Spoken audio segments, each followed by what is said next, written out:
Բարի լույս ձեզ, հարգելի հայրենակիցներ, գործընկերներ, երեկ այստեղ քննարկումներ եղան ֆինանսա-բյուջետային հանձնաժողովի նախագահի տեխնացիան ժամանակ եւ հնչեցին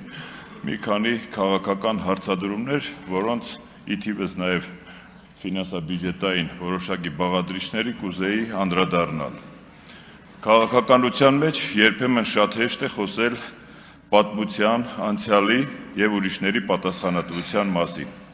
Շատ ավելի դժվար է սեփական պատասխանատվության մասին խոսելը։ Այստեղ խոսակցություն գնաց քաղաքական միգրացիայի, կուսակցությունների փոփոխության, տարբեր քաղաքական թևերում մարդկանց հայտնվելու մասին։ Եթե չեմ սխալվում, խորհրդարանի պատգամավորներից մեկը վերջերս իր ելույթում օրինակ բերեց Ուինստոն Չերչիլին, եթե չեմ սխալվում, եւ կարծես թե ասում է, որ նա իր քաղաքական իդեալն է, այսպես կարելի ասել։ Իդեպ քաղաքական մտքի ամենամեծ տրանսֆորմացիան հենց Ուինստոն Չերչիլին է պատկանում, երբ որ կոնսերվատիզմից քայլ է կատարել դեպի լիբերալիզմ։ Այսինքն ինքն իրենով կուսակցություն փոխելը, այս կամ այն թևում հայտնվելը պարզավելի արարք չէ, եթե դրա տակ չկա դավաճանություն, եթե դրա տակ չկա իշխանափոխություն, եթե դրա տակ չկա այլ շահադիտական նպատակ։ Հիմա քաղաքական պատասխանատվության մասին։ Երեկ պարոն Ռուբինյանը այստեղ հռետորական հարց հնչեցրեց Տուրգենևյան մոտիվներով հայրերի եւ որդիների պատասխանատվության մասին։ Պատասխանատվությունը ինքնին այդ դեպքում պարտադիր չէ, բայց երևի թե գովելի է, եթե քաղաքական հետագծի մասին է պատասխանատվությունը, օրինակ մեր խմբակցության ղեկավար Նարեկ Կարապետյանը մեծ պատվով եւ ծանրակշիռ փաստարկներով պատասխանատվություն է տանում իր հոր քաղաքական անցյալի համար, որ շատ ընկալելի է, բայց կան մարդիկ, ովքեր նույնիսկ իրենց արարքների համար չեն պատասխանատվություն կրում։ Օրինակ, ես պատասխանատու եմ իմ անցյալի, իմ ապրածի համար։ Հարց հնչեց, թե նախորդ իշխանությունների համար ովքեր են պատասխանատվություն կրում։ Ընդհանրապես ցանկացած ձախողված, հեռացող իշխանության համար մեծ առումով քաղաքական պատասխանատվություն կրում են քաղաքական առաջնորդները, այս դեպքում իշխանությունից հեռացվելու եւ նաև հետագայում ներողություն խնդրելու իմաստով։ Իսկ ինչ վերաբերում է քրեաիրավական պատասխանատվությանը, ապա մեր երկրում եւ ընդհանրապես առաջադեմ աշխարհի երկրներում այն անհատականացված է, վաղուց համապարտ պատասխանատվության համակարգը չի գործում։ Բայց մարդը կարող է նաև ներկայումս, օրինակ քաղաքական իշխանությունը, կարծում եմ, ներկայումս ոչ թե թողնենք ապագային, որ իշխանազրկումից հետո պատասխանատվության մասին խոսք գնա, այլ ներկայիս քաղաքական իրավիճակի, քաղաքական համակարգի, ձախողումների, կադրային սխալ նշանակումների, վարած սխալ քաղաքականության առումով կարծում եմ հնդածս կարելի է նաև պատասխանատվություն կրել ներկայի համար։ Ինչ վերաբերվում էր ինձ, այո, ես զբաղեցրել եմ պաշտոն, ես ղեկավարել եմ քաղաք եւ իմ ղեկավարման տարիների համար կրում եմ պատասխանատվություն։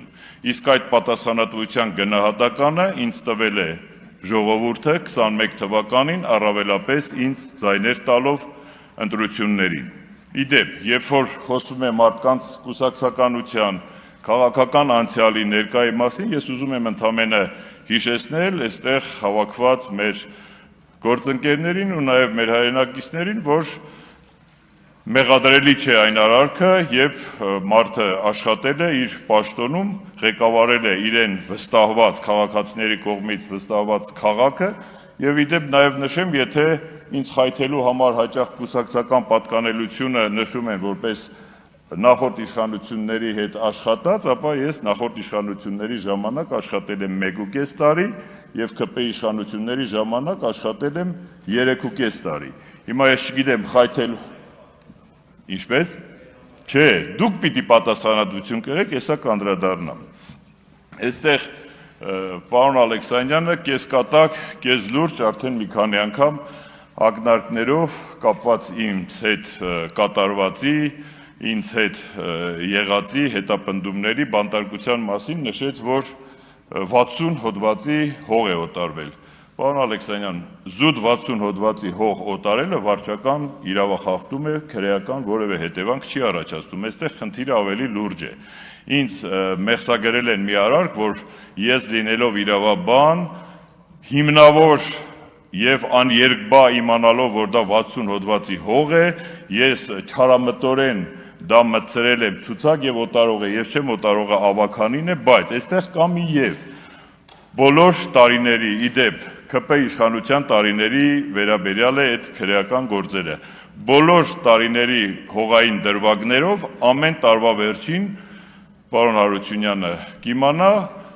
յուրաքանչյուր համայնքի հողային հաշվեկեչիրը հաստատում է Հայաստանի Հանրապետության վարչապետը։ Այսինքն, եթե իմ կատարած սխալը որևէ կերպ հանցագործություն է, ապա ինձ հետ պիտի որ հանցակից լինի նաև ամբողջությամբ այդ սխալները վավերացնողը,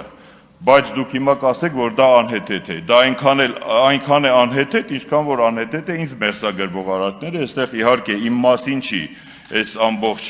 երևույթը, բայց մի առիթով ես խոստանում եմ փաստաբանների միջոցով դատական լսումներից դուրս այստեղ կազմակերպել ինչ որ, չգիտեմ, մամուլի ասուլիս, թե ինչ, որպեսզի մենք հասկանանք այս ինձ մեղսագրվող ու ընդհանրապես համայնքի ղեկավարների նկատմամբ ինչքան հեշտ է տարիներով թողնել բանտում եւ ասել մենք հիմա ստուգում ենք, տեսնենք այդ հողերը ճիշտ են օտարվել, սխալ են օտարվել եւ այսպես շարունակ։ Պատգամավոր Սոնա Ղազարյանը ի թիվս այլ պատգամավորների այստեղ քաղաքական բանտարկյալների մասին էր խոսում եւ ասում էր, որ ձեր իշխանության օրոք քաղաքական բռնաճնշումներ, քաղաքական բանտարկյալներ չկան, բնականաբար Տիկին Ղազարյան, դուք իրավասու եք եւ այդպես էլ պիտի լիներ, դուք այդպես էլ պիտի հայտարարեիք որևէ երկիր, որը որ ներկայիս աշխարհում է գտնվում եւ ինքը Էրիտրեա կամ Ուգանդա չի, պիտի հայտարարի, որ իրենց մոտ քաղաքական բանտարկյալներ չկան։ Քաղաքական բանտարկյալները պետության կողմից տրվող տիտղոս չի, իդեպ նաեւ նշեմ, որ դա այնքան էլ պատվաբեր չի, որ մեզանից յուրաքանչյուրը դա ինչ որ կուրս ծեծելով դրա մասին անընդհատ բարձրաձայնի, թե ես քաղաքական բանտարկյալ կամ քաղաքական ճնշյալ եմ։ Դա ընկալում է, դա հասարակության ընկալումն է, դա Եվրոպայի խորհրդի տարբեր կազմակերպությունների կողմից ընդունած ռեզոլյուցիաներից որևէ մի կետի համընկնումն է այդ մարդու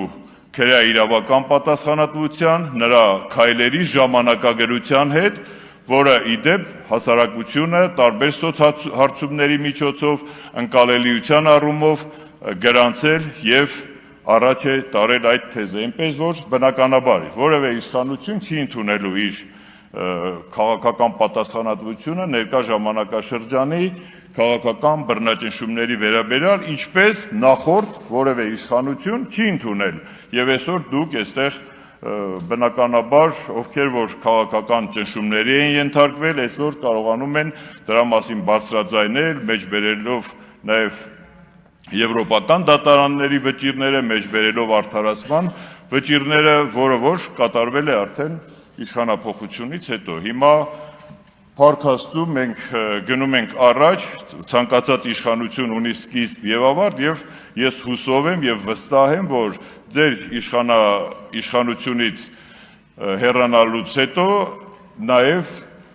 այն քաղաքական բռնաճնշյալները, ովքեր որ ենթարկվել են քաղաքական հետապնդումների, իրենք էլ կկարողանան ձեզ նման նստել եւ ասել, որ մեր նկատմամբ կան այս կամ այն վճիռները եւ այլ, ինչը կարծում եմ ներկա աշխարհում ընդունելի է։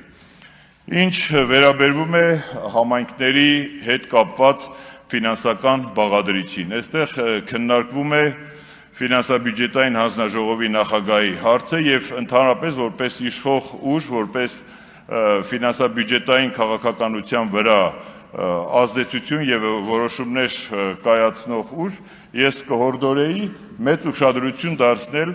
համայնքների ֆինանսավորման բաղադրիչներին եւ դրա համամասնություններին։ Ես մասնակիցն եմ եղել միջազգային տարբեր խորհրդաժողովների, մաս եմ կազմել նաև Արևելյան գործընկերության քաղաքապետերի դաշնագրի ֆորումներին 30 վայրկյան, հա,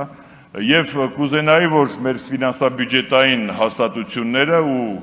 ֆինանսիստները ուշադրություն դարձնեին համայնքների ֆինանսական անկախության,